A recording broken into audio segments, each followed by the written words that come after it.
Allô Isabelle! Bonjour Caroline, bonjour à vous tous. Déjà rendu à notre troisième Oui. épisode.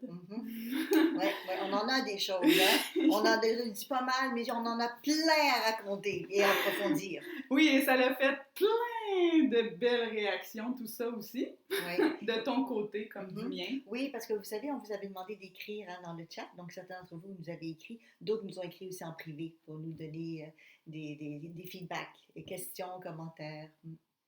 Oui, puis j'ai trouvé ça tellement...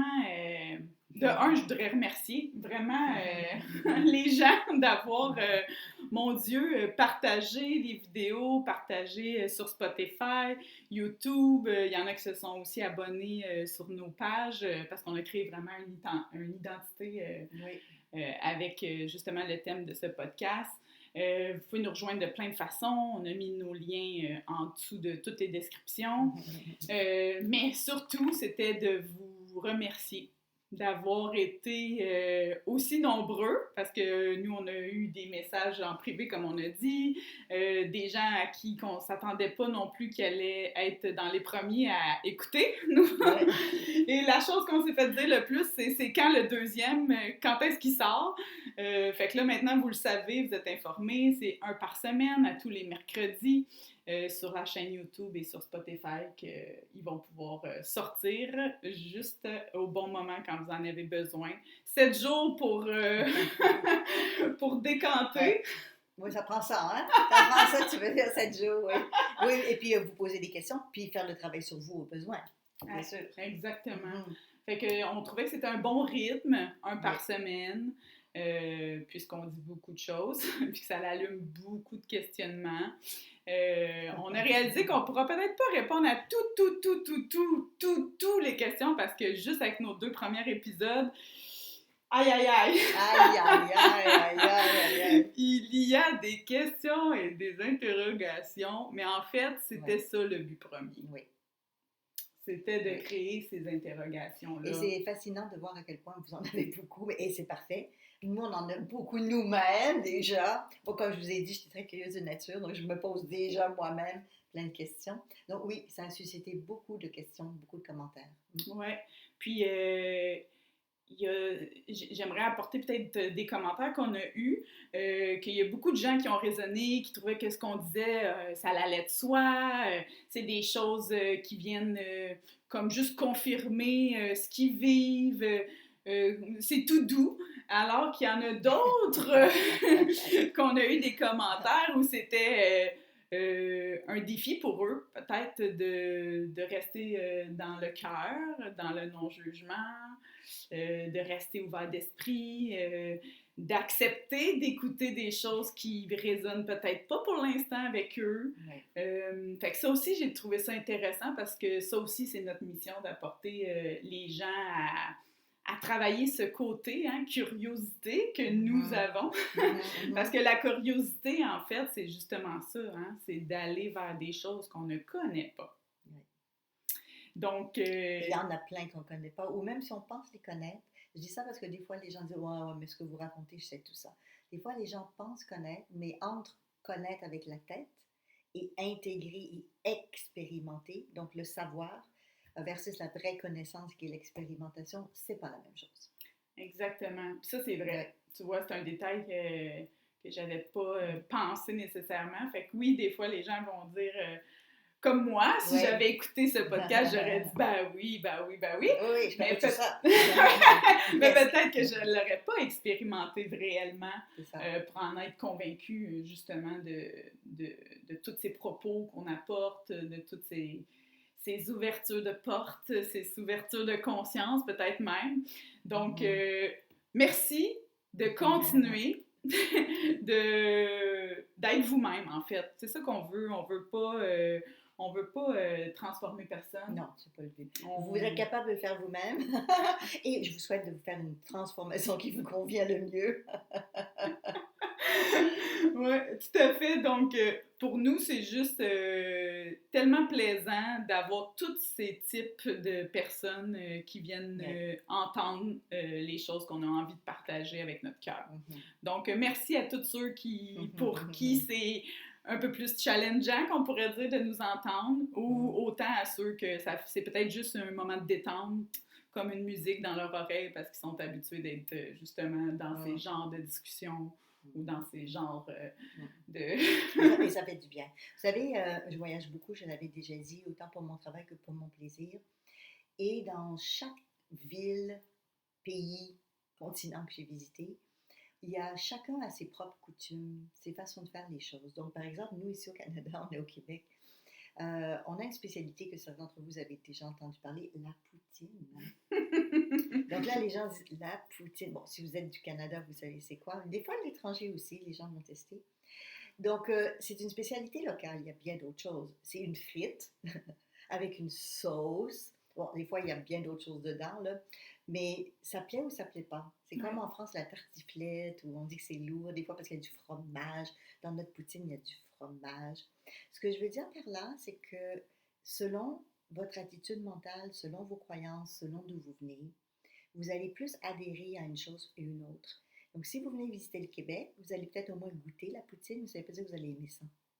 Ici, les personnes qui viennent, qui nous écoutent, il y a des choses qui vont vous plaire, il y a des choses qui vous plairont moins, mais vous êtes là pour découvrir la culture, la façon de penser des êtres humains vivant sur Terre. Et oui, il y a des êtres humains vivant sur Terre qui ne pensent pas comme nous, parce qu'ils mangent des choses différentes, parce qu'ils vivent dans des cultures différentes. Chez nous, on a 4 ou 5 mois d'hiver. Il y a des pays où c'est l'été tout le temps. C'est juste différent. Après, on aime ou on n'aime pas. Ça, c'est une autre réalité. Mais c'est ça que je voulais dire, c'est que nous, on parle de certaines choses qui sont en lien avec notre réalité. Exact. Mais notre réalité, c'est peut-être pas non plus la vôtre ou celle que vous avez connue jusqu'à aujourd'hui. Mais pourquoi pas découvrir et ensuite décider qu'est-ce que vous voulez en faire. Parce que l'important, c'est pas manger de la poutine tous les jours. Même moi, je ne mange pas tous les jours. Mais savoir que ça existe et qu'au Québec, on mange super bien. Et il n'y a pas que de la poutine. Il y a des chefs incroyables.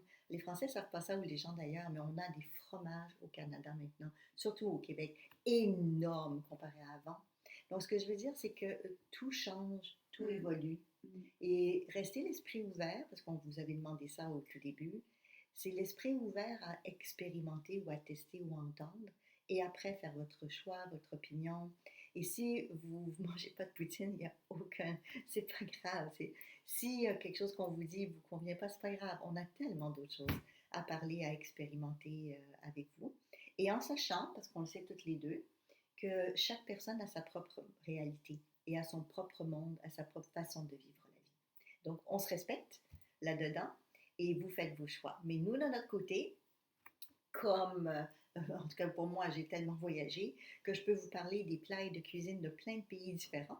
Et c'est la même chose avec tous les mondes et les réalités que j'ai expérimentées. C'est pour ça que je peux bien en parler, parce que pour moi, c'est une réalité, parce que je l'ai vécu. Je ne parle pas que de théorie. Là, exactement. C'est de l'expérience. Oui, c'est de l'expérience. Donc, on adhère ou on n'adhère pas, mais on partage une expérience réelle. Exactement. On partage une expérience avec vous. C'est exactement ça. Exactement. Oui. C'est ça que je trouvais intéressant comme point de départ à mettre sur table, parce que c'est le point de départ aussi un peu de quand les gens viennent nous voir, tu sais, en coaching ou en hypnose ou en hypnocoach ou à ton école. En fait, c'est que ces gens-là cherchaient un nouvel outil qui peut être nous qui l'accompagnent, qui leur apprennent des choses, mais surtout, il y avait cette envie justement d'ouvrir leur horizon. Puisqu'on le sait que tant qu'on reste fermé, est-ce qu'on peut vraiment évoluer? Je ne sais pas, mais chose certaine, c'est que la vie évolue, qu'on le veuille ou non. J'aime bien croire à cette théorie que même si on pense qu'on n'évoluera pas, c'est impossible, parce que la vie, elle est ce qu'elle est, puis on évolue chacun à notre façon, chacun à notre rythme, mais je pense qu'à une certaine étape de nos vies, on va être un petit peu peut-être plus poussé fort à justement... des fois, c'est très, très fort. Ils ont déjà vécu ça, des fois, c'est vraiment fort.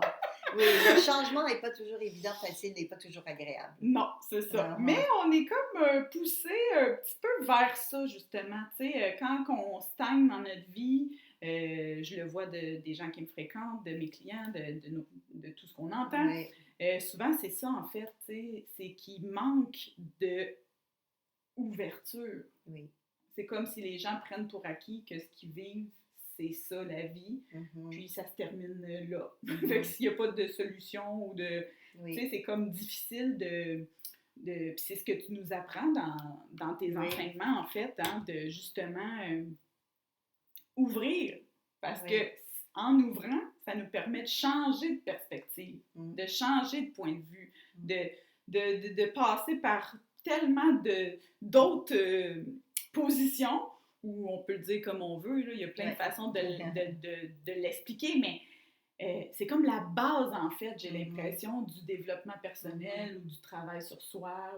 Et que je trouve ça bien ce que tu dis, puis j'invite les personnes qui nous écoutent aussi peut-être à se poser la question, qu'est-ce qui fait qu'on va vers cette ouverture et ce changement, mais avec l'objectif, idéalement, puis on le tout, d'un mieux-être. Ouais. Tu sais, changer pour empirer les choses, personne ne le souhaite.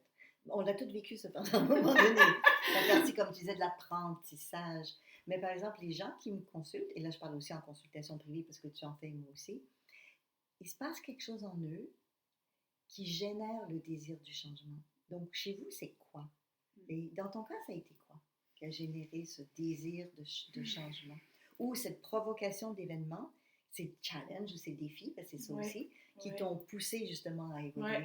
Bien, souvent, je pense que... Bien, pas souvent, là. Je ne souhaite pas. En fait, du compte, on va tout de suite changer la phrase. On dit pas souvent. On ça change... arrive quelquefois. Quelquefois, il faut apprendre à la dure. Oui, c'est ça. C'est là que je voulais. C'est là que je voulais ouvrir la porte. Quand je dis apprendre à la dure, c'est souvent on va tomber malade. C'est ça. C'est un peu ce qui m'est arrivé, même si ça n'a pas été quelque chose de majeur. Dieu merci, c'était un petit avertissement que j'ai su attraper puis comprendre au bon moment. Fait que souvent, ça va être triste parce que, ben, pas triste parce qu'après ça, c'est beau, mais ça va être un petit peu une obligation. C'est un petit peu quelque chose un mal-être, en fait, hein, que ce soit physique, psychologique. Écoute, c'est bien que tu parles de ça, je vais renchérir là-dessus, parce que vous avez vu, j'écris, parce que je prends des notes aussi en même temps, parce qu'on parle de tellement de choses.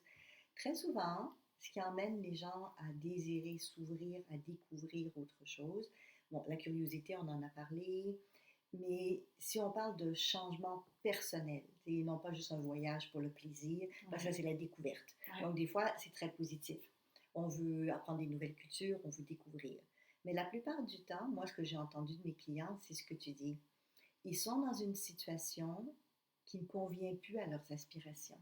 Ils ne savent pas nécessairement où, quoi, comment aller, pourquoi, dans quel but, quelle raison, mais ils perçoivent en dedans, ça peut être une émotion, des craintes, des inquiétudes, des peurs, toutes sortes de choses, mais il y a quelque chose en dedans d'eux qui leur dit ça va plus, là, c'est pas ce que je veux, je sais que je pourrais avoir mieux, ou qu'est-ce que je dois faire pour changer ça. Oui. Ou peut-être les petits patterns qui reviennent. Ah oui, comme quoi, il y a des schémas qui reviennent, lesquels? Il y a des schémas qui reviennent. Moi, j'ai pas eu ce défi dans les relations, mais exemple, les relations, hein, des filles avec des garçons, et là, on pensait que c'était mis derrière nous, et là, même histoire qui se répète. Fait que, tu sais, des fois, ça permet à ces gens-là, justement, la répétition, le pattern, d'allumer une cloche pour faire comme, ben là, il y a peut-être quelque chose qui m'appartient. Alors là, tu dis quelque chose d'essentiel, si tu permets. Je vais vraiment tout de suite aller là-dedans. Quand ça nous arrive plusieurs fois, c'est ça que tu es en train de dire. Comme par exemple, on rencontre quelqu'un dans une relation amoureuse, et puis ça ne marche pas, puis on se perd dedans. Des fois, il n'y a pas que ça, évidemment. Là. Mais puis, finalement, ça ne marche pas. On a une autre relation amoureuse, puis encore, on s'oublie. Une troisième fois. Donc, habituellement, comme tu le dis, quand les choses reviennent, c'est pour qu'on prenne le temps de se poser des questions. Maintenant, vous connaissez sûrement, et j'en connais moi aussi, des gens que quand ça leur arrive, ils vont dire « moi, tout va bien, c'est la faute de l'autre ». Ouais. Donc, c'est pas tout le monde qui font ce que toi tu as dit, d'avoir cette conscience de dire je regarde en moi qu'est-ce que j'ai créé, qu'est-ce que j'ai mis en place par mes actions ou mes pensées pour, et je vais dire le mot, pour attirer ce genre d'expérience dans ma vie, parce qu'on parle d'expérience, d'apprentissage ou de leçon de vie. Exact. Et tant qu'on n'a pas compris, ben ça continue. Et il y en a d'entre vous qui vont dire, il me semblait que j'avais compris. Oui, mais c'est comme des pleurs de néant. Tu as compris une étape, on a compris un élément. Mais des fois, on n'a pas tout intégré au complet. Ouais. Et ça nous revient. Ouais. Et le déclencheur de tout ça, c'est fondamentalement le désir de l'être humain d'évoluer, d'aller vers son être profond et juste d'être heureux, d'être joyeux. Ouf, pour certaines personnes, c'est vraiment difficile.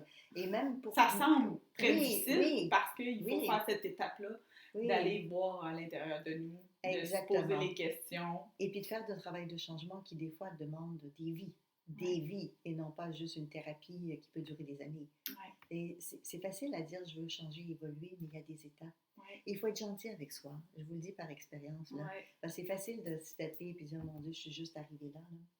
Mais le déclencheur de tout, c'est souvent soit un malaise, comme tu as dit, ou des inquiétudes que les gens ont. Et puis, on parle de ça, toi et moi, parce que pour certains d'entre vous, juste être là aujourd'hui, à écouter ce qu'on a à dire, c'est afficher pour vous-même, en tout cas, qu'il y a quelque chose là-dedans qui résonne ou qui vous parle ou qui vous intéresse. Donc, il faut l'assumer. Oui, on revient à ça, hein? Assumer. Hein? Assumer. Puis là, j'entends une question que mes clients me posent souvent. Donc, j'ai le goût d'y aller tout de suite parce que je trouve que c'est intéressant parce que ça arrive souvent. En fait, quand les gens commencent à aller à l'intérieur d'eux, veulent transformer certaines choses, prendre conscience de leur comportement, et que là, justement, ils pensent que c'est réglé, ben, est-ce que toi, tu vois ça, que souvent, ça va revenir un test comme vraiment plus fort que ce qu'il y avait comme test à l'origine? Fait que moi, j'aime ça dire que c'est comme juste une petite mise à niveau, juste pour aller voir si vérifier où est-ce que t'en es rendu là-dedans. Vérifier si t'as bien incarné les apprentissages. C'est comme n'importe quoi. Je ne sais pas si ça vous arrive, si vous avez des enfants, ça vous est sûrement déjà arrivé. Vous dites une fois à votre jeune, c'est le temps de sortir les poubelles. Calme, smooth. Deuxième fois. Bon, ben là, c'est ta tâche, tu le sais, là. Tu es responsable, on a tous des tâches dans la famille. Il faut sortir les poubelles. Ça a changé un peu. Mais rendu à la troisième, malheureusement, la majorité des gens vont commencer à avoir des émotions un peu plus fortes. Donc, c'est un petit peu la même chose. C'est que si, à l'intérieur de nous, on n'écoute pas, puis on n'entend pas ce que notre être intérieur nous dit de faire dans le respect des ententes, parce que dans l'entente familiale, chacun a des tâches. Donc, si c'est ma tâche de sortir la poubelle, je devrais le faire pour le respect de la famille. Donc, notre être intérieur, il revient avec des ententes qu'on a fait, mais qu'on ne se souvient plus. Bon, là, les jeunes vont dire, je n'ai jamais dit ça, moi. Il faut faire le rappel. Mais notre être intérieur fonctionne pareil. Des fois, il veut dire, ben voyons donc, j'ai ça à apprendre, moi. J'ai ça à faire, moi. J'adore. Oui. Donc, c'est pour ça Est-ce que c'est vrai que je me suis engagée à ça? Non, j'aurais jamais fait ça. Avoir su, j'aurais mis ça autrement. Mais c'est vrai que quand on prend ces décisions-là, et là, je parle soit dans des vies passées ou dans l'entre-deux-vies, c'est avec notre être profond, on ne sait pas rien qu'avec notre mental. Donc, quand on revient sur Terre après, c'est sûr qu'on dit, ouf, j'étais assez fou de décider certaines choses. Mais c'est pour ça que ça revient plus fort. Parce qu'on n'écoute pas ou on résiste, ou on veut plus, on veut pas, mais ça fait partie du cheminement. Ça fait partie de ce qui va avec. Donc, moins on écoute, plus ça revient fort. Et plus ça revient fort, plus c'est difficile aussi. Parce que je le vois souvent que les gens sont sur une bonne lancée, puis là, une petite vague. Exactement. Oui, on a toujours un test. Oui, c'est ce que je veux dire. C'est comme... À chaque niveau d'enseignement, pour aller au niveau supérieur suivant, on a des tests à passer. C'est la même chose. La vie est pleine de tests pour vérifier, est-ce que je l'ai résolu, est-ce que je l'ai réglé. Maintenant, ceci étant dit, si on a travaillé sur quelque chose pour l'accepter ou le résoudre, et qu'une fois d'après, on en parle encore, puis on a encore un petit quelque chose, ça ne veut pas dire que c'est pas entièrement résolu. Oui. Et, Ben oui. ben oui, on Ben est oui. humain, puis ça réveille des choses en nous, puis Oui. ça peut être correct. Je pense à une de mes clientes, elle avait vécu une séparation qui avait été difficile. Et puis elle m'avait dit, oh, si jamais je le recroise dans la rue, ça, je ne sais pas comment je vais réagir. Ah, c'est tellement drôle que tu dises ça. J'ai eu la même. C'était peut-être la même cliente. Non, je ne crois C'est pas. la même. Je ne crois pas. Puis Donc, là, moi, ouais. moi, ça a été plus fort que moi. J'ai dit, ben, j'y ai retourné la question en lui disant, ben, qu'est-ce qui t'aurait à apprendre? Pourquoi il faudrait que tu le recroises? Oui. Est-ce que ton être a besoin de le recroiser? Très bonne question. Est-ce qu'il y a Très quelque bonne chose qui question. reste à apprendre? Très bonne question. Qu'est-ce qui fait qu'on recroiserait quelqu'un finalement? Très, très bonne question. Exact. Très bonne question. Donc, effectivement, dans le recroiser la personne, dans le cas de ma cliente qui avait la même thématique que la tienne, c'était OK, mais comment tu vas savoir que tu es en paix avec la situation si jamais tu le recroises un jour? Parce qu'on ne sait jamais. Bon, dans son cas, elle vivait dans la même petite communauté. Ouais. Et bon, ils avaient décidé de rester pas trop loin l'un des autres pour que les enfants aient l'école, ils restent dans le même quartier. Donc, c'est sûr qu'elle allait le recroiser. C'est Ouais. pas comme je vis dans un pays puis toi dans un autre.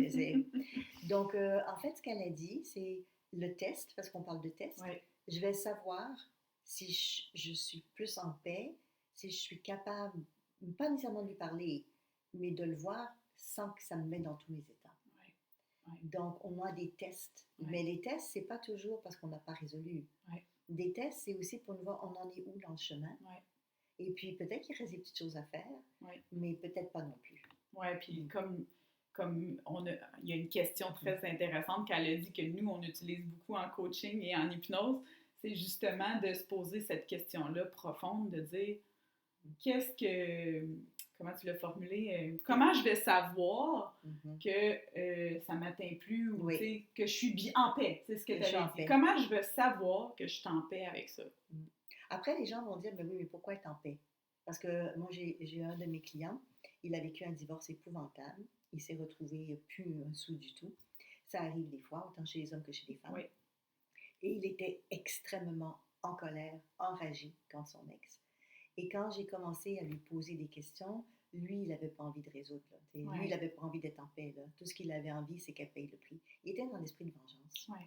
Donc, c'est des choses qui peuvent arriver, hein? Ça peut être des étapes. On est humain. Et quand on souffre, quand on vit des choses très difficiles, sans comprendre pourquoi, lui, c'est l'association qui faisait...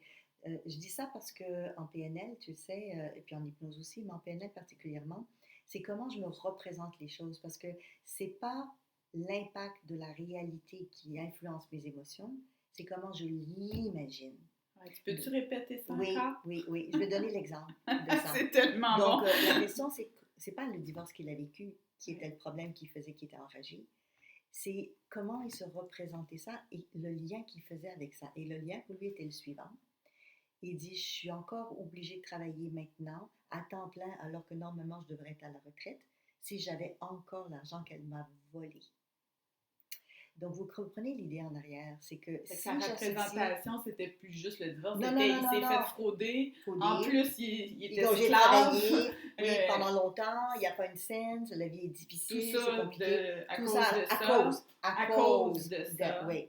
Donc, je l'ai emmené par des questions à réfléchir, mais après, c'est un processus, ça peut prendre du temps. Oui. Mais à réfléchir sur peut-être, point d'interrogation, peut-être, que la vie voulait qu'il apprenne certaines choses. Et si c'est le cas, qu'est-ce qu'il a appris de ça, au-delà de la colère, la rage, l'agressivité qu'il avait? Ouais. Donc, c'est toujours de vérifier dans des situations très difficiles comme dans son cas, notre part à nous. C'est pour ça que quand tu as dit ça tout à l'heure, parce que toi, tu as une compréhension des événements, et c'est parfait, tu l'as ramené tout de suite à toi, mais c'est pas tout le monde qui le fait, mais c'est un élément important. Ouais. Ramener ça à vous. Encore une fois, on revient à ce qu'on avait appelé l'effet miroir de Carl Jung. L'effet miroir, de revenir à ça et de vérifier quel est cet élément en moi qui a eu besoin, pour quelle raison on ne sait pas, mais c'est pour ça qu'on va en accompagnement, qu'on se fait coacher, qu'on se fait guider, parce que des fois, nous-mêmes, c'est difficile de se poser les bonnes questions, puis en plus, on est pris dans l'émotion. Ouais. Mais il y a toujours quelque chose en arrière qui est un apprentissage, une leçon de vie, comme lui par exemple, parce que je sais, je vous entends loin, mais lui, c'était quoi finalement? Ben, en fait, ce qu'il a raconté, c'est que au-delà de son épouse et de ses enfants, parce qu'il a aussi des enfants, il s'était fait avoir plusieurs fois dans sa vie par des collègues de travail, ou il était à son compte aussi par des employés, mais aussi par d'autres personnes. Donc, il avait déjà une tendance, pas nécessairement à être trop généreux, j'aime pas dire trop Ouais. généreux, mais peut-être à pas faire attention, à être trop Faut pas être naïf, à vigilant. pas être Ouais. vigilant, Ouais. à pas se baser sur les bons critères pour rendre service ou pour aider quelqu'un, pour que ce soit équilibré. Ouais. C'est bien beau rendre service, mais il ne faut pas que ça nous nuise. Exact. Donc, et lui, il allait dans, je rends service, mais il y a un contre-coup négatif pour moi finalement. Ouais. Et ça, il avait à apprendre à se positionner, à être capable de dire oui ou non. Et cette expérience-là, malgré toute la difficulté, puis il est encore dedans. Bon, ça va se régler plus tard pour lui, chaque chose en son temps. Ouais. Mais il a appris quand même des choses importantes à travers ça. Et la bonne nouvelle pour lui, je suis contente pour lui, ça ne l'a pas bloqué pour rencontrer quelqu'un d'autre et être amoureux parce qu'il se marie bientôt. Ah, donc il croit encore à l'amour. Et Oui. c'est beau, Oui. et tant mieux pour lui. Oui. Tant mieux pour lui. Donc, je vais le redire parce que tu me l'as demandé. Tout ce qu'on vit, c'est pas ça qui compte, c'est comment on va l'interpréter. Et c'est l'interprétation de ce que je vis qui va générer mes émotions et les comportements que je vais avoir, qui sont la plupart du temps pas trop aidants. Surtout quand il s'agit de colère. On imagine ce que l'autre pense, ce que l'autre dit, ce que l'autre a voulu nous faire vivre, et ça part en escalade. Ouais, c'est pour ça que tu nous apprends dès le départ beaucoup de choses, dont la fameuse boucle là, de ce que l'on croit, nos croyances, tu sais, Oui. nous amènent là, c'est parce que là, je te demande de le faire live, que là, je vais le perdre, de créer des pensées. Oui, Les pensées créent des comportements, exactement. puis les comportements, ben, les pensées créent des émotions, puis les émotions créent des C'est comportements. exactement ça. J'ai la boucle. Oui. Alors, on appelle ça le modèle de communication pour les gens qui connaissent la PNL. C'est exactement ça. Il se passe quelque chose, il y a un événement de la vie. Ça passe à travers mes filtres de vie, mes croyances, mes attitudes, mes valeurs, etc. Et ce qui en ressort, c'est comment je vais vivre ça et comment je vais agir. Ouais. Mm. Puis c'est là-dessus qu'on peut agir, Oui, justement, quand on se fait accompagner. C'est ça qu'on exactement. commence à prendre le temps de mettre le projecteur dessus, Oui, oui, comme quelle était ma croyance. Tu sais. oui. On pense qu'on n'a pas vraiment de croyance, mais finalement, on est empli. Oui, de croyances, puis des fois très limitantes. Si tu permets, pour les gens qui nous écoutent, parce que ça dépend des cultures, dans certains pays, le mot croyance, il est utilisé par rapport à la religion, Ouais. de croire à Dieu. Donc, nous, on ne l'utilise pas dans ce sens-là, ensemble. On est plutôt dans qu'est-ce qui est une conviction. Ouais. Qu'est-ce qui est important, qu'est-ce qu'on croit fondamentalement qui est sincère ou important pour nous, de quoi on est convaincu. C'est dans ce sens-là qu'on parle de nos croyances. Comme exemple, que si on ne croit pas qu'il y a quelque chose après la mort, Oui. mais ça, c'est une croyance. Puis Mhm. ça, cette croyance-là, en fait, tu nous as appris que toutes nos croyances, on Oui. peut tous prendre le temps de les observer, Oui. un petit peu les analyser, Oui. pour vraiment voir, en fait, c'est quoi qu'on a à gagner de croire à ces choses-là. Puis là, c'est là que un monde s'ouvre, ce qui fait un petit peu le lien avec les gens, justement, qui ont peut-être une réticence, des fois, à entendre des choses qu'on dit.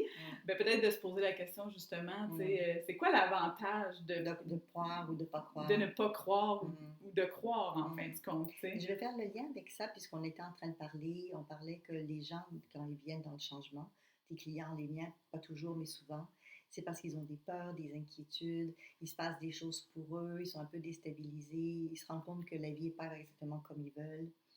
Donc, quand on est dans cette étape-là, et je fais le lien avec le modèle de communication et ce qu'on est en train de parler, quand on est dans cet état-là, on a beaucoup de croyances.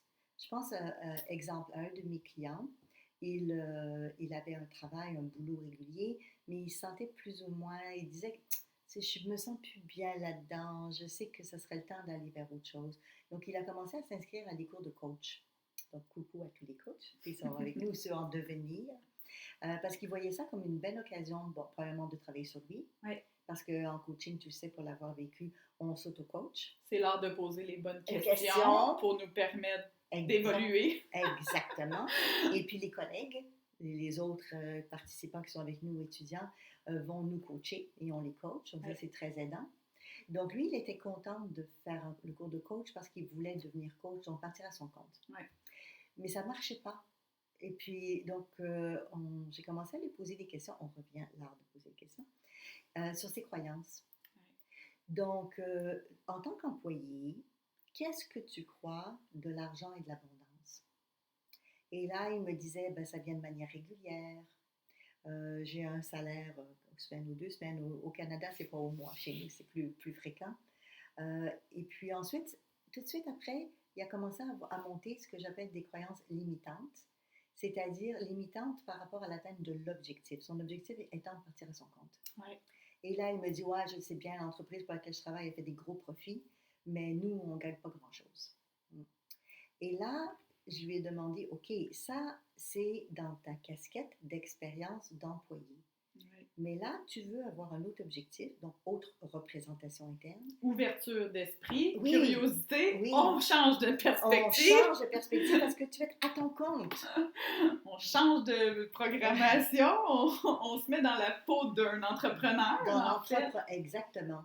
Le modèle de pensée employé-entrepreneur est très distinct et très différent. Deux mondes. Deux mondes. Donc, ce qui est une croyance aidante peut-être comme employé peut devenir une croyance limitante ou non aidante comme entrepreneur. Donc, dans ce cas-là, je lui ai demandé, je dis, OK, est-ce que tu penses vraiment qu'en tant qu'entrepreneur, si tu penses que les gens avec qui tu vas collaborer, ou même toi, que les gens pensent que toi, tu leur voles de l'argent, est-ce que ça va t'aider à être un bon entrepreneur? Ben, la réponse était non. Non. Donc, chaque croyance peut être utile dans une situation, mais dès qu'on veut changer notre système, là, des fois, c'est pas uniquement se poser des questions sur les croyances que j'ai, mais c'est aussi par quoi je vais les remplacer. Oui, parce que souvent, les gens ne savent pas leurs Non. croyances, en fait. Non. C'est en posant des questions, en leur faisant Oui. aller à l'intérieur d'eux qu'on peut faire germer, en fait, ce qui bloque. Puis c'était justement des croyances, mais jamais on aurait... Ben, pas jamais, mais c'était difficile pour la personne elle-même de trouver c'était quoi qui la bloque, hein? Souvent, c'est comme si, justement, quand on est accompagné, on a quelqu'un qui sait où est-ce qu'on s'en va puis qui essaie de nous apporter pour regarder à la bonne place, en fin de compte. C'est exactement ça. Donc, lui, quand il a réalisé, c'est vrai que si je pars avec les mêmes croyances qu'en tant qu'employé, pour être à mon compte, ça ne marchera pas. Il l'a compris. Ouais. Donc, je lui ai demandé, OK, parfait, par quoi tu voudrais changer tes croyances? Mais en plus, ce qui s'est passé pour lui, il a réalisé autre chose et ça a monté spontanément parce que quand on fait ce genre de processus-là, tu sais, parce que tu fais l'hypnose, l'information, elle monte de l'inconscient. Et quand la personne est prête, ça émerge pour qu'elle en prenne conscience. Et là, il a pris conscience que son grand-papa et son arrière-grand-papa avaient fait faillite. Avaient été à leur compte, mais avaient fait faillite. Donc, il y avait comme un encodage transgénérationnel de croyances limitantes pour lui. Ouais. Parce que ça n'a pas rendu service à sa famille à l'époque. Et ils ont vécu des choses très difficiles. Ils ont perdu leur maison, ils ont perdu leurs biens.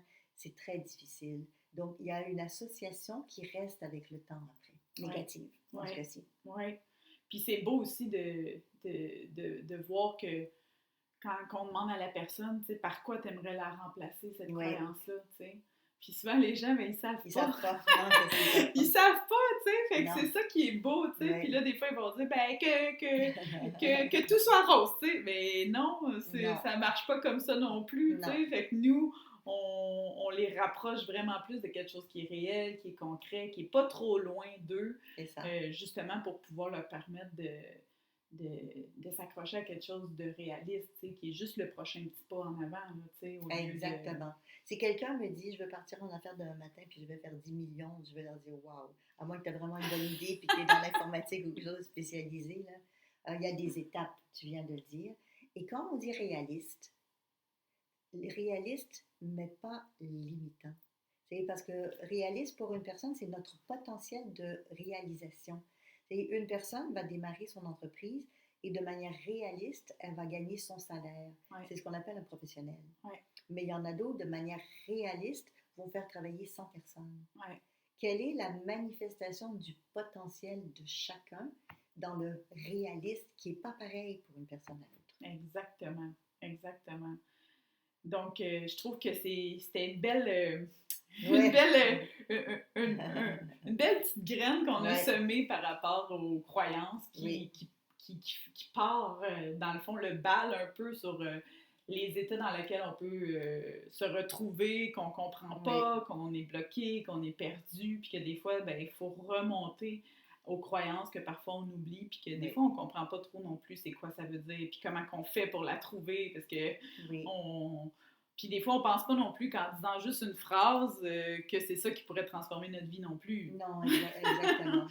Mais pourtant, Mais pourtant, je vais te donner un autre exemple. Je vais le partager avec vous parce que cette semaine, j'avais un client qui a perdu, donc il a dans les 70 ans, il a perdu sa conjointe l'an dernier. Elle est morte d'une maladie. Et il est dans son processus de deuil, ça fait juste 1 an. Et c'est difficile pour lui. Mais il dit qu'il sent qu'il est prêt, il a le désir de ne pas vivre le reste de sa vie seul. Okay? Donc c'est beau de voir ouais. qu'il a cet intérêt-là. Et puis, j'ai posé des questions aussi sur comment il perçoit ça.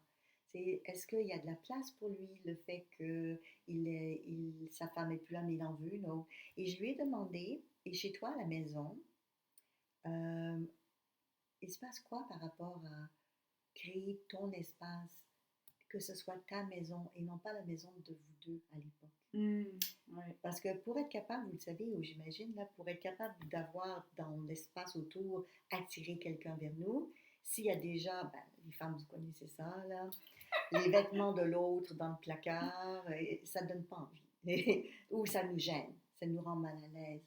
Et il a dit qu'il venait juste quelques jours avant de penser à libérer les vêtements de sa femme décédée 1 an plus tard. Après, chacun va à son rythme. La question n'est pas là. C'est par rapport à son objectif. Ouais. C'est pour ça que je dis de l'objectif. Lui, il n'était pas bien seul, Ouais. mais il générait pas, il n'ouvrait pas non plus la possibilité d'une rencontre amoureuse parce qu'il n'avait pas, même dans son espace physique, la liberté, l'espace de ramener quelqu'un aussi chez lui. Puis après, il était dans des peurs parce que on a dit tout à l'heure que beaucoup de gens, leur processus de développement personnel commence par l'inquiétude et la peur. La peur de, et tout d'un coup, que je reste seule le restant de ma vie. Ouais. Et je peux comprendre ça parce qu'on n'a pas la certitude. Et ça c'est certain.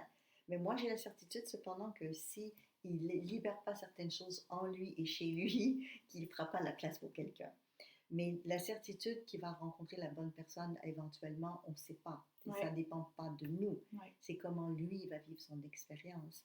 Mais il avait cette inquiétude-là. Donc, le changement, il voulait travailler là-dessus, ouais. Le changement est souvent mené par des inquiétudes, par des peurs que les gens vivent. Et dans son cas, c'est grâce à cette peur-là, et j'ai vraiment grâce à cette peur-là, tout d'un coup, que je me retrouve seule, qu'il a réalisé l'importance pour lui de partager, de communiquer, d'avoir des beaux moments privilégiés, d'intimité, avec quelqu'un d'unique pour nous. Ouais. Mais c'est la peur aussi qui lui a fait découvrir ça. Oui, parce que c'était un peu notre thème d'aujourd'hui. Ouais. Mm-hmm. On arrive à point sur la peur. La peur, oui. Moi, j'aurais aimé qu'on me dise que la peur était une alliée. Oh, la peur, une alliée. Certains d'entre vous dites-moi en plus. Comment est-ce qu'elle peut devenir une alliée, la peur? Parce que ça revient un peu à ce que tu as dit. Pour aller vers le changement, il faut faire de la place. Oui, c'est ça. C'est ça. Fait que c'est pas juste la place physique. Non, c'est la place.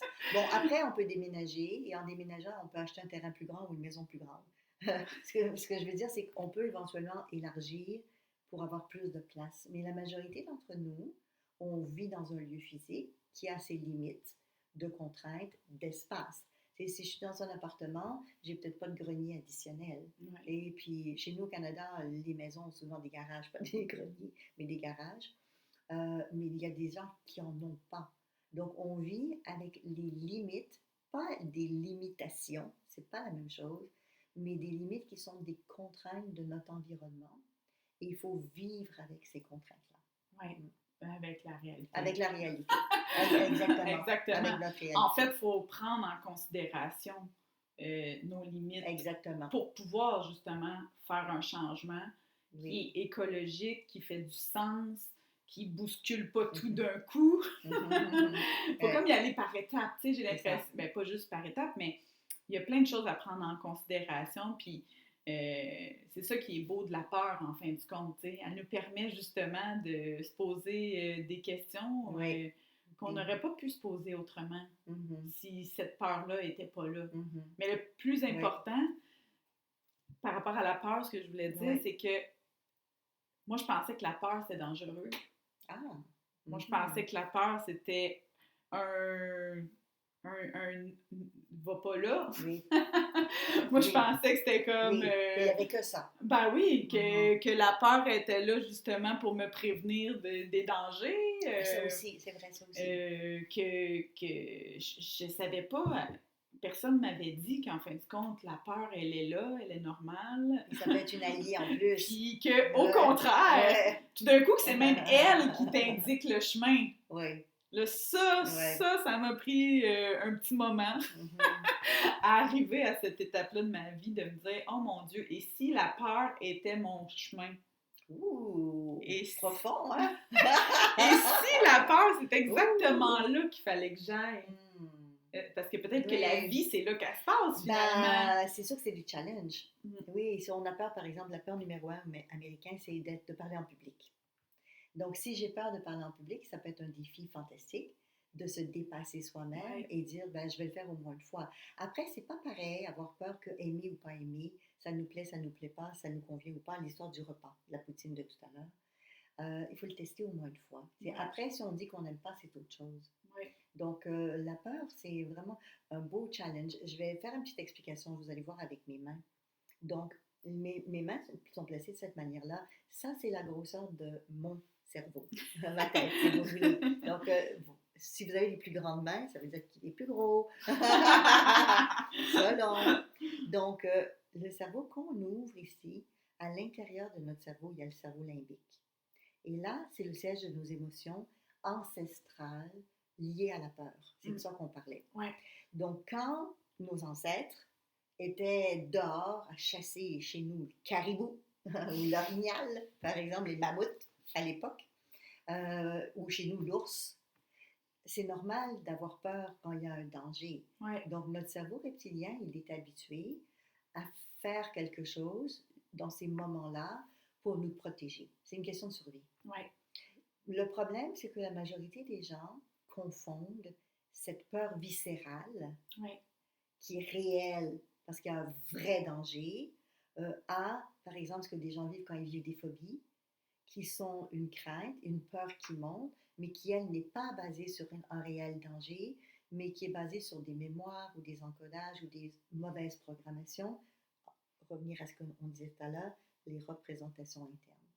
Pas la réalité. Non. La représentation de la réalité. Comment les gens voient ou perçoivent la réalité. Exactement. Il y avait des années de ça, il y a eu une étude qui a été faite aux États-Unis, c'était des psychiatres. En fait, ce qu'ils ont fait, c'est que c'était sur des femmes qui avaient des problèmes en santé mentale de dépression majeure. Donc, ils ont remarqué qu'au bout d'un certain temps, les maris devenaient aussi déprimés parce qu'on est synchronisés et quand quelqu'un vit quelque chose d'intense, on veut souvent des fois les remonter, mais des fois c'est tellement fort que ça nous ramène un petit peu en bas. Et ils ont continué leur recherche et les recherches étaient aussi sur les inquiétudes et sur les peurs, c'est pour ça que je parle de ça. Et ce qu'ils ont fait, c'est qu'ils ont mis les gens dans une salle autour d'une grande table et ils ont projeté un écran au mur avec son, couleur, voilà, donc audio, visuel, etc. Et c'était tous des gens qui étaient phobiques et phobiques des serpents. Donc, ce qu'on sait, c'est que quand les gens ont peur, parce qu'on revient à la peur, on va avoir de la sudation, on va suer. Donc, ils ont mis des petits électrodes pour voir qu'est-ce qui générait l'état de peur. Et ce que les chercheurs ont découvert, c'est que quand on projette qu'une image du serpent, ça fait autant peur que s'il y en avait un vrai dans la salle. Et quand il y a le son en plus, c'est comme le serpent se met... la peur s'intensifie. Quand il y a plus qu'un mode sensoriel d'activer en même temps, ce qu'on appelle en PNL une synesthésie, plus d'un en même temps, ça amplifie encore plus la peur. Donc, on parle de peur viscérale parce qu'il y a un réel danger, mais ce n'est pas toujours ces peurs-là qu'on vit. Et des fois, les gens mélangent peur avec inquiétude ou avec stress. Ou... Là, on parle d'une peur physique aussi. Ouais. Mhm. Mais moi, Oui, je fais attention à ce que je dis, oui, mais certains le vivent vraiment comme une peur bien sûr. viscérale. Mais oui, absolument. Puis on appelle ça de l'anxiété ou de l'angoisse. Puis c'est de l'angoisse quand c'est Exactement. rendu physique. Exactement. Complètement. Oui, oui, complètement.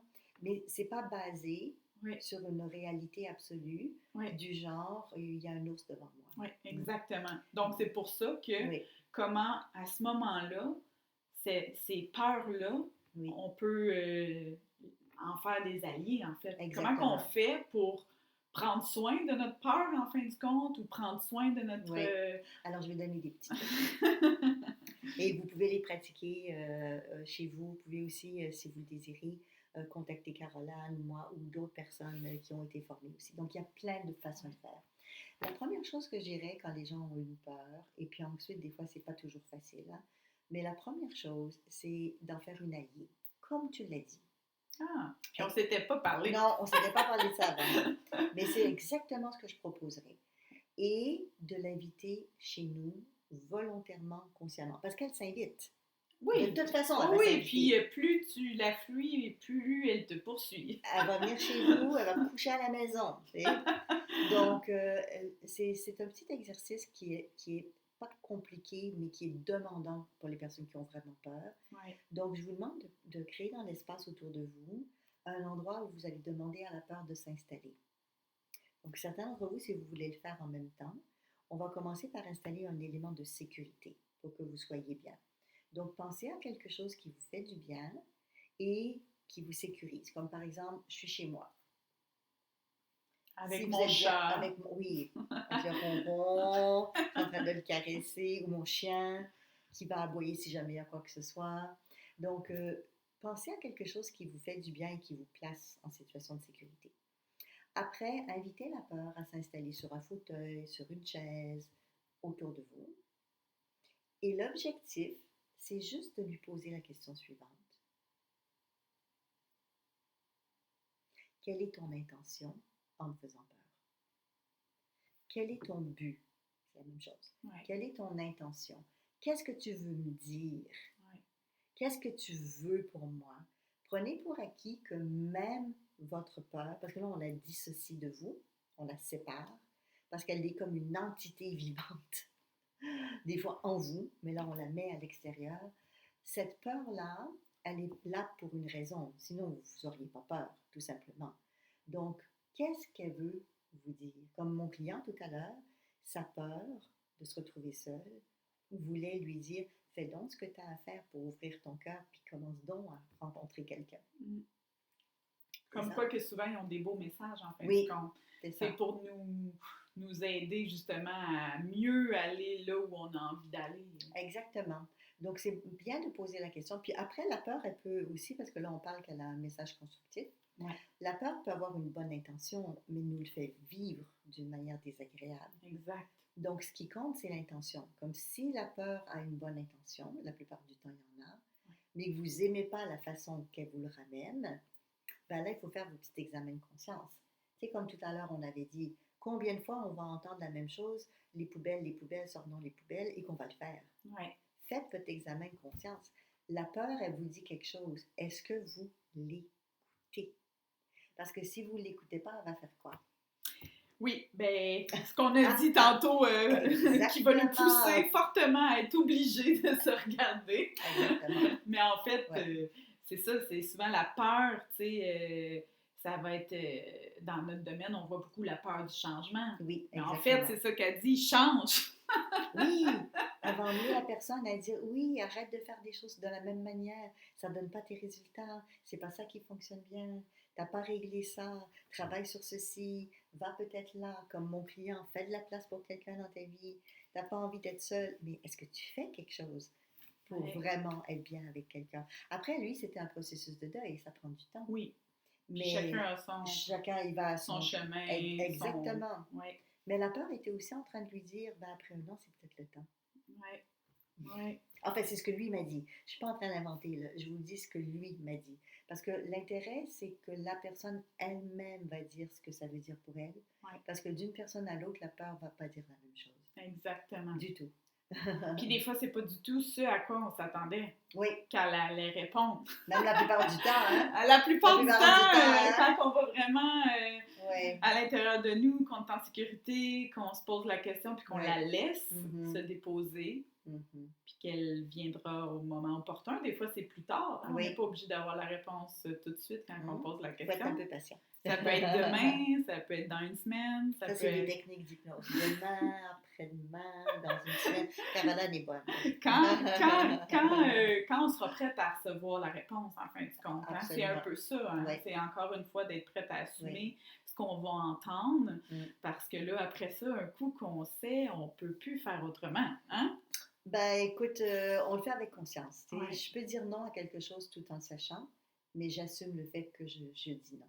Tu sais, mon client tout à l'heure que je parlais, celui qui voulait partir à son compte, puis qui travaillait pour une entreprise, mais qui avait d'inquiétude de partir à son compte, quand je lui ai posé, parce que j'ai posé lui aussi la question, il y avait des croyances limitantes, on en a parlé, Ouais. mais il avait aussi l'inquiétude de ne pas réussir à gagner sa vie en faisant autre chose que le travail qu'il faisait, comme beaucoup de gens qui démarrent Oui. à leur compte. Tu sais. Donc, je lui ai posé la question, je lui ai dit, OK, invite la peur et elle a quoi te raconter? Donc, je reviens exactement à la même chose. Et là, la peur lui a dit ceci. Je vous avais parlé tout à l'heure qu'il y a eu une montée de son inconscient qui lui a donné une réponse, mais je ne vous avais pas dit que c'était la peur qui avait monté ça de son inconscient. Mais je vous le dis, elle a dit, ouais, mais ton père, là, il a beaucoup souffert de ce que son père et son grand-père ont perdu leur entreprise. Je te protège. Je veux pas qu'il t'arrive pareil, ou que tes enfants subissent ce que toi, tu as subi, ou que tes parents avant ont subi. Ouais. Ouais. C'est pour ça qu'on dit que souvent, on ne s'attend pas à la réponse. Puis des fois, on n'a pas la réponse tout de suite parce que ça peut prendre un certain moment avant que ça vienne, parce que justement, il faut laisser monter. Il faut laisser monter. Ouais, c'est comme décanter un petit peu. Ça, c'est après que tu l'avais mis dans un état hypnotique. Exactement. Parce qu'il faut quand même... il était préparé. Il était déjà en transe, elle l'avait déjà induit. Exactement. Puis là, ben, elle a posé la bonne question au bon moment à son inconscient. Exactement. Qui était aussi une partie de la peur. Qui était une partie de la peur, exactement. Et que là, elle a pu se présenter et dire son point de vue. Et c'est là qu'il a compris qu'il y avait un lien transgénérationnel que je vous avais parlé tout à l'heure. C'est là qu'il a dit, ah ben oui, c'est vrai, il y a des membres de ma famille qui ont perdu de l'argent, donc j'ai un encodage ou une expérience de négative, on va dire, parce que ça a eu un impact négatif, c'est pour ça que je dis ça, et qu'il voulait ou qu'il ne voulait pas, ça entachait ou ça l'empêchait, tant que ce n'était pas compris, intégré, résolu, de lui générer une abondance pour lui dans sa vie. Oui, puis là, ben, je suis sûre que tu as fait plein de techniques. Ah oui. Une technique on laisse pas ça comme ça, là. Pour aller justement laisser... Ben, premièrement, son objectif à lui, c'était de réussir à son compte. Mm-hmm. Et après, je l'ai dit tout à l'heure, on a chacun notre potentiel de réussite et de réussite aussi financière. Oui. Donc, l'objectif, c'est pas de dire je veux gagner tant par année, même si beaucoup de gens font ça. Moi, je vous dirais, faites pas ça. J'ai déjà testé, ça ne marche pas trop. Là, mais plutôt dire quel est mon potentiel. Parce que des fois, vous vous limitez. Bien franchement. Vous dites, je veux gagner, je ne sais pas moi, 100 000 $ ou 100 000 € dans l'année. OK, c'est beau. C'est beaucoup plus que beaucoup de gens sur la planète. Mais peut-être que votre potentiel, c'est 75. Peut-être que votre potentiel, c'est 90. Peut-être que votre potentiel, c'est 3 millions. Donc, un chiffre, c'est très limitant. C'est que j'ai plutôt été voir dans lui, ton grand-papa et ton père, eux ont eu cette expérience-là à vivre pour que leurs descendants apprennent quelque chose. Donc, c'était quoi l'apprentissage? Pourquoi est-ce qu'ils ont vécu une faillite? C'était quoi? Donc, ça, c'est fait partie des questions, il faut le comprendre. Mais au-delà de ça, OK, mais toi, là, toi, c'est pas une faillite que tu veux vivre. Non. Toi, tu veux changer de travail pour faire quelque chose qui va te plaire le plus. Donc, qu'est-ce que toi, tu as besoin ou qu'est-ce que toi, tu veux? Donc, il faut libérer les vieux trucs qui ne fonctionnent plus, mais il faut installer la nouveauté. Les deux sont importants. Oui, comme un peu avec la peur, ce qu'on disait en fin de compte, c'est que là, un coup qu'on a reçu le message, qu'est-ce qu'on fait avec ça pour que la prochaine fois, ça soit peut-être moins intense comme peur, si c'est le même message en fin de compte. Hein? Fait que, comment tu dirais que tu peux justement aider cette peur-là à savoir que tu l'as entendu? Oui, on l'a entendu, oui. Ben écoute, dès qu'on sait son intention, Ouais. il faut lui demander, premièrement, si elle peut atteindre le même objectif, mais d'une autre manière, Hmm. sans nous faire autant peur, que ce soit peut-être un peu moindre ou d'une autre manière qui ne nous fait pas peur, parce que c'est pas la peur qui compte, c'est ce que ça nous permet de réaliser. C'est comme lui, mon client tout à l'heure, que je vous ai parlé tout à l'heure, c'était pas la peur de se retrouver seul qui est le gros tracas. C'est ouvrir la place chez lui, dans son cœur et dans son espace physique, Hmm. pour la rencontre amoureuse. Hmm. Hmm. Et ça qui est important. Hmm. Donc la peur est un outil, on pourrait dire. C'est Puis un on peut moyen. négocier avec elle, c'est ça que tu Oui, dis. on négocie. En On fait, c'est ça la, négocie. c'est On ça la négocie. clé. Oui, C'est qu'un on coup qu'on a négocie. compris son message, maintenant là, on peut entrer dans une Oui, étape plus de négociation pour justement que ça soit vécu autrement. exactement. Puis de comment on va prendre les choses en main pour installer à notre rythme ce qu'on a besoin de faire. Oui. Je reviens à le jeune ado, là, tu sais, il me dirait par exemple, oui, je sais, j'ai des poubelles à sortir. S'il le dit la troisième fois, quand j'ai commencé à monter un peu le ton, oui, je sais, j'ai des poubelles à sortir. Ok, parfait. Donc, c'est la première étape, je dirais, c'est de dire à la peur qu'on l'a écouté. Ouais. Et puis aussi de respecter l'entente qu'on a. Ça a l'air drôle de dire ça comme ça, mais l'entente qu'on a avec elle, elle est là pour nous guider, pour nous aider, pour nous sécuriser, pour nous protéger. Elle n'est pas négative. Ça nous donne l'impression que c'est vécu parce qu'on le vit difficilement. Ouais. Mais elle n'a pas d'intention négative. Mais après, si le jeune viendrait vers moi et dit « Ouais, Isabelle, j'aimerais renégocier notre entente familiale, j'ai plus envie de sortir les poubelles. » Ok, parfait. Mais il faut avoir une rencontre avec la famille. Ben, c'est qui va prendre la tâche? Et toi, tu vas prendre quelle autre tâche en échange? Parce qu'il y aura autre chose. C'est ça qu'on veut demander aussi à la peur. C'est OK, comment on peut le faire autrement? Mais autrement, c'est répartir les choses différemment et atteindre le même résultat. Parce que si on n'atteint pas le même résultat, s'il n'y a personne dans la famille qui sort les poubelles, on va être mal pris. Donc, ça prend quelqu'un qui va le faire si le jeune ne le fait plus. Et c'est un exemple parmi tant d'autres, bien sûr, vous avez bien compris. Ouais. Donc, la peur a son utilité. On va communiquer avec elle pour lui dire qu'on l'a entendu. Mais après, si on n'écoute pas les autres fois, elle va revenir. Pourquoi est-ce qu'elle quitterait? Parce qu'on ne fait pas... Tant et aussi longtemps que tu n'en auras pas fait un allié. Exactement.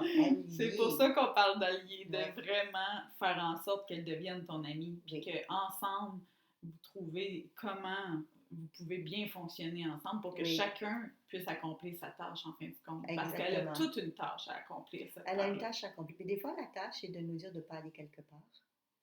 Vous savez, des fois, nous, on veut tellement, en tout cas, moi, je suis très proactive, là.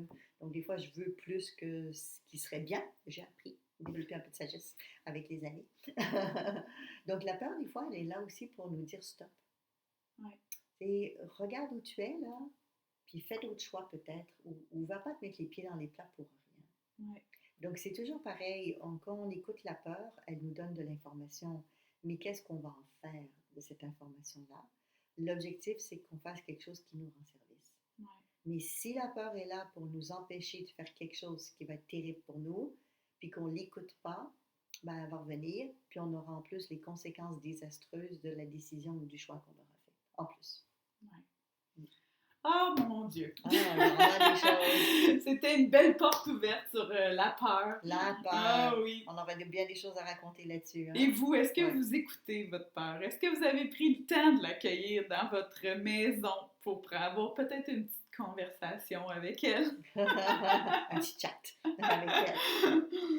Donc, on vous laisse nous écrire encore si vous avez, vous aussi, des choses à nous partager sur votre peur ou sur tout autre sujet. Pour un prochain épisode, on se retrouve tantôt. Bye bye tout le monde!